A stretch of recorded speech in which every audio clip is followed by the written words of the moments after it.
Hi, everybody. Um, this is day 1706, right? Wow. Okay. Making sure everything works. Correct. Go on here. Okay, so this. All right, so this is 1706 days since Richard was systematically, premeditatedly, um, he was targeted. He was targeted because he was a whistleblower and they treated him very badly. Um, they did not do their duty to protect him. There were security breaches all over Fort Bliss, and it was very political. This is the thing. El Paso is so political because it is the front door to the United States. It is the trafficking depot. It is the epicenter of the trafficking. And it's a nightmare. It really is a nightmare. And so to think that something like this could happen to a volunteer soldier on Fort Bliss, and it just shows you how far we've come because I'm very familiar with Fort Bliss. I'm very familiar with El Paso. I'm familiar with Juarez. I was born at White Sands. Went camping all the time in Cloudcroft.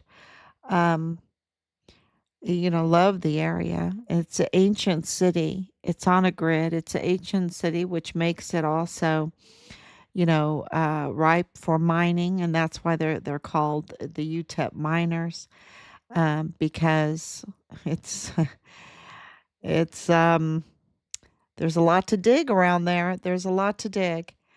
And so I understand the area. Of course, understand somewhat, not 100%, but somewhat. I have a good idea of the military, of my dad being in the ADA, and Rob too, with his father being at Biggs. Um, our family being a member of the German American Club there because of the Germans being stationed there, the Luftwaffe, after World War II. And, the Rocketeers, the missiles, right? The missiles and the rockets. And um, so I have pretty good, well, better than what most people would have, I think, in this similar situation. It was just amazing to have uh, a knowledge of the area, because then you can't be conned. You can't be conned as readily, okay? I'm not saying that we weren't misled and we had to regroup at the beginning. Absolutely, you couldn't believe it that generals would be so treasonous, right? So betraying us like they did, lying to our face. And I don't say that easily, and I don't say it happily. It's not a happy thing. It's absolutely the truth. They were lying to our face, and to cover up, not so much for what happened to Richard, but to cover up for the criminal activity there that's worth billions of dollars and that they're compromised with. Um, it's the only explanation, right? Do we need a subpoena bank accounts? You should have seen, we were in a meeting and I said, well, did you look at their bank accounts? And you should have seen the horror on their face. They were just so upset at the suggestion that their bank accounts would be audited. Um, it was just like, it was so obvious. it was so obvious that something was very, very stinky, very, very crooked, very, very compromised. So, and they told us that we had to investigate and bring them leads if they were going to do anything to help us. And with these magnificent leads that we brought them, they kept calling a nothing burger, right? They kept calling a nothing burger and they wanted to put Richard in cold case. And we had these amazing, and it wasn't like we were making up, fabricating leads. We were absolutely investigating in the leads because of the corruption or the criminal trafficking the that leads to LLCs and money laundering, and also with the contracts that lead to politicians and just other crimes that were going on, and other victims' families that were speaking up. Of course, the Walmart mass shooting victims were under a gag order, and so they couldn't speak. Um, but yeah, except for, yeah, uh, those that don't care about rules. So, we just, by their reaction, by the information that we were getting, we always had to adjust and file in the background, keep filing, and knowing that we were up against something so big that we couldn't even comprehend it. Saying Goliath was hopeful, because we knew what we were up against was way bigger than Goliath. And so this whole thing has been absolutely miraculous, that we have gotten the mountains of robust, quote unquote, robust evidence. I love that, right? I love that, um, when a friend told me that, wow, you have some robust evidence. Yeah, we have mountains of it. And it's been a miracle. It's been absolutely miracle that we have it. And a very important, some very important evidence that we have is a series, a whole host of audios of Joe Spencer. There's some other people in there too, but the main person speaking is Joe Spencer, and it's a lot to go through. It's a lot to go through, and you find nuggets, and you just wonder, are the people, is El Paso, are they going to care about Joe Spencer and what he says, right? And is that going to have any effect on our son's case to get accountability for um, who took our son's life and who covered it up, and also to drive the DOD to give us our son's remains so we can bury him, whatever they have. I know it's going to be a mess. It's going to be a mess. It's going to be absolutely, you're going to want to throw up, right? But we want what they have. They don't have a right to him. He's our son. And so this is uh, what we're getting closer and closer to. And we ask all the time, are these audios, are the other evidence that we have, will they get us closer to that? And things just happen, and God wants things exposed when He wants them exposed, right? And He gives them to us, uh, for His purposes. So we have our goals, but God has um, a greater eye on this, right? He sees it all, and He understands what needs to be done. So we are just absolutely trusting in the process of justice, right? In the process of justice. And so we felt like it was really necessary, even though I've talked about it, that we had the audio that Joe Spencer um, and I don't even know if I said Joe Spencer, but I was saying that Patrick Crusius surrendered himself twice. And, there are multiple witnesses on that. But this audio is very important of Joe Spencer confirming what we have said, that Patrick Crusius surrendered himself twice. And why is this important? Because right now, there is, seems to be, it's very clear, the evidence is there, that this criminal group, Joe Spencer with Bob Moore, are trying to develop or have and are perpetrating it another false another false attack.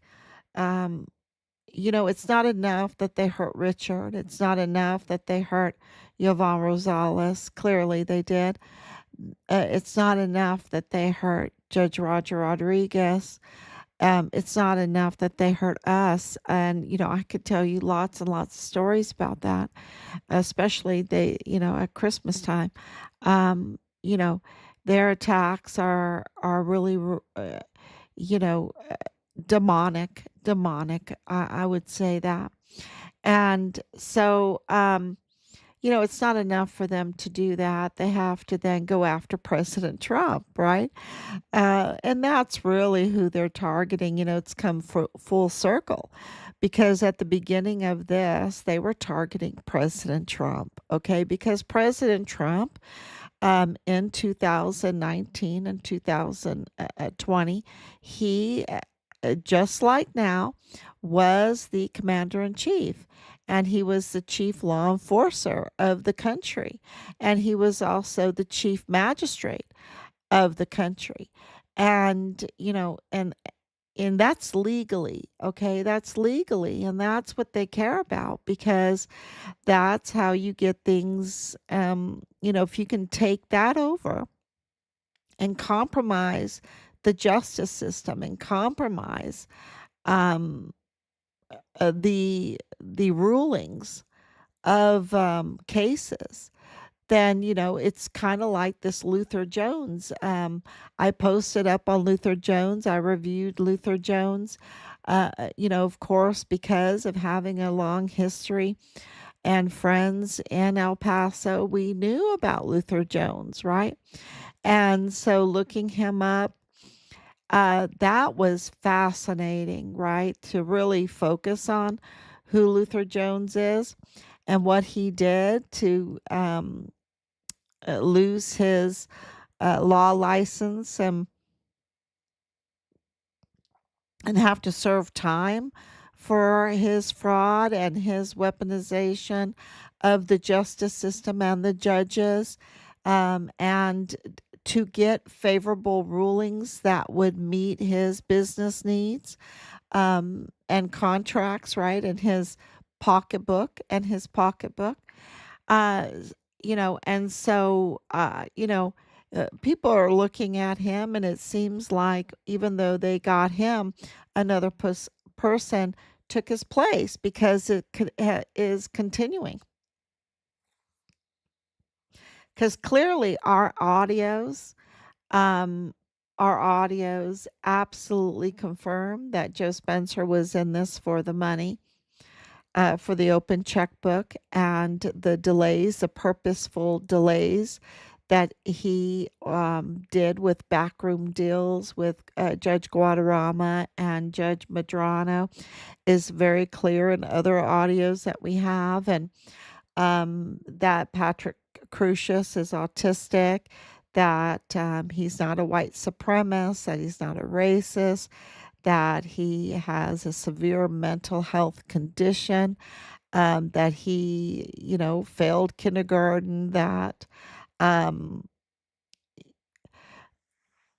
that he even couldn't do very well in special education. He couldn't concentrate, y'all. He would get frustrated, right? He would get frustrated and he would start hitting himself. And so, you know, once you hit 21 years old, I think you lose funding for an autistic individual. So, so here, Patrick Crucius, I really feel at this time he was a patsy. You don't have family members in the federal courthouse that stay silent. You don't have, he's a twin. You don't have a twin that stays silent, right? Um, through good times and bad. Um, and clearly he's the patsy because the day after August 3rd, 2019, they uh, filed an application for uh, to get the state lawyers to get the appointed counsel, right? The application for appointed counsel, which would be paid for by the taxpayers, all the taxpayers, and and 0.00000 income, and yet he had enough money to have a car and had enough money for gas and had enough money for a computer and enough money for internet and enough money for an orange and enough money for gas to travel hundreds of miles. Um, he had it all, right, for insurance and everything. And yet, um, August 4th, 2019, they said he didn't have a farthing, not a nickel, nothing to his name, not a penny to his name, nothing, not even a half a penny to his name. It was 0.000. And with that, he was approved, and Joe Spencer got what he wanted, an open checkbook of taxpayers' fund, because only a taxpayer fund would be an open checkbook, okay? Because regular people just can't. They have to budget, right? They have to budget. And no, but the taxpayers, they're always put on the hook for this kind of nonsense. And it was really taken advantage of, really taken advantage of. Um, so clearly it was for the money. Clearly it was for delays. Clearly, um, Joe Spencer had a different agenda because clearly he knew that Patrick Crucius had a broken brain, right? And yet, something that he would have to do to plead 90 counts of hate crime, right? He would have to, and I think it's required by the state of Texas, that he would have to have the state conduct a mental health evaluation on Patrick Crucius. But that was never requested, that was never done. And so he violated the law on that. And I think that's really, really important. And then to have, um, these audios that declare that Patrick Crucius surrendered not once, but twice. Twice. And I'm going to put up the timeline. The timeline is fascinating, so fascinating. And the pictures of Patrick Crucius that they did leak in the Walmart show him with only one 30 uh, round clip. Okay. Only one clip that has 30 rounds in it. Also, the weapon that he has, uh, you know, has a certain speed in which it can shoot out bullets. Not all guns are created equal like that. And so they have different capabilities. So you have to know the forensics because in the timeline, really, he had probably less than a minute to go into the Walmart and do the dirty deed, uh, with that weapon and only with 30 rounds, right? And then before he had to leave very quickly in order to surrender twice. In order to do that, this adds a lot of minutes on there. And a lot of minutes, it could be 3, 4, 5 minutes. That's a lot of minutes in this timeline because we know when he surrendered, we know he went when he went into the Walmart, and so you only have this um, this structure to operate in, right? When he got there, because of cameras and everything. And so you only have this limited scope. And he structure, whatever you want to call it. Um, and it doesn't fit, y'all. It doesn't fit. The weapon doesn't shoot that quick. I mean, it shoots quick, but not as fast as you needed to be, right? And then 30 rounds was not enough, right? And then you'd have to have, I mean, unless you have some major skill, right? Major skill where you can get two with one round, right? And several do injury with one round to two individuals or two injuries. Um, it's just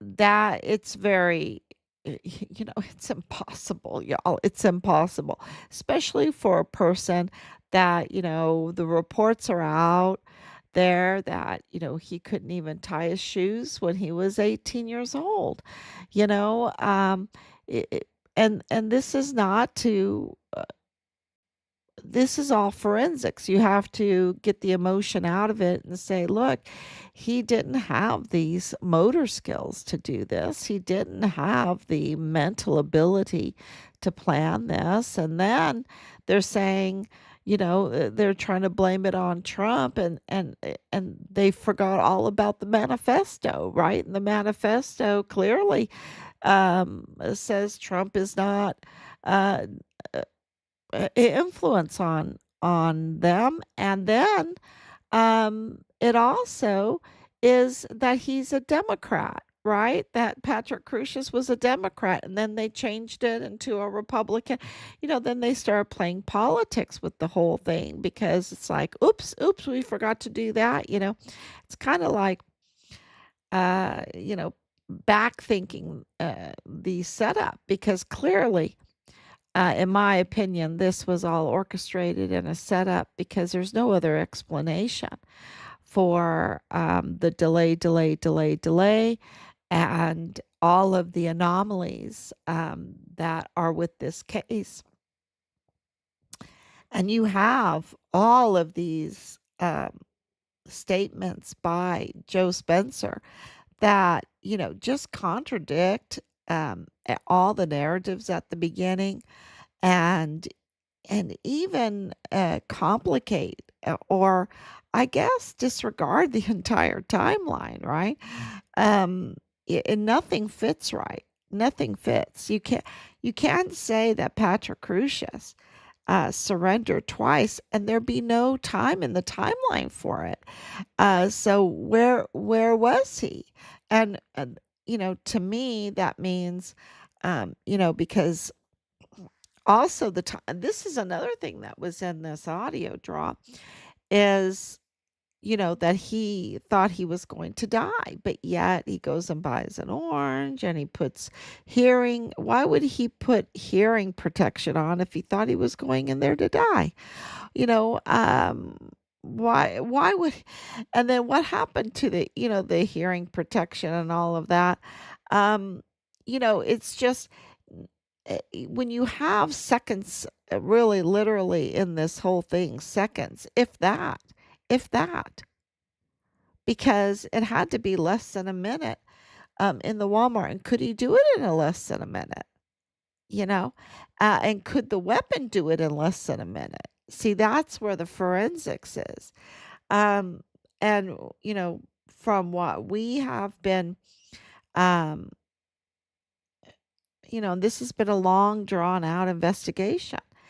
From what we've been told, no way, no way. And God puts these amazing people in your life that have expert opinions on this. Police officers, right? Police officers, individuals that have absolute experience with this, and they say, no way, no way, no way. Um, and where is the record of all the training?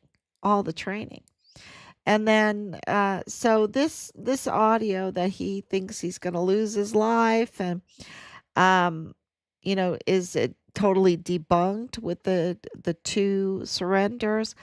Well, I think there were two surrenders because we have other testimonies to that, but um, I just think that there's some shooters at large. That's what I'm thinking. He was, he was the patsy. He was the patsy. That's what it looks like to me. So, and then, going on Bob Moore and El Paso Matters, please, please. I mean, everybody, uh, uh, Bob Moore is so disgraced and so discredited. And he is so, where is his reporting, his true reporting on other very vital stories, um, e- including Richards. I mean, what happened to the story? We've sent him all the stories with the judges in the mag court, and the um, the medical examiner, and uh, so many stories about Richard. And please, he is, and we did that um, very deliberately to not leave him out of the loop, because now we've gathered mountains of evidence that he is discredited, that he um we really should start a petition to take away the 501c3 that he so enjoys, that they at El Paso Matters, that they enjoy. And they don't deserve at all. They don't deserve it because they are absolutely political. And you see that with this whole thing with President Trump now, that they're targeting President Trump, and that they're even, it seems like they were even threatening to subpoena him to, do their lawfare, to weaponize the judicial system. That means they still have people in the judicial system that they can manipulate and compromise, right? That are compromised, because it's just insane that they would bring President Trump in at this time when, all the evidence is so against them, right? Clearly, that it's a lie and it's a manipulation. So, yeah, Bob Moore is absolutely fake news through and through, through and through. And you have to come really to us to get, uh, you know, decent news for El Paso in the Walmart case and Richard's case. You have to come to us. So we really, really appreciate it.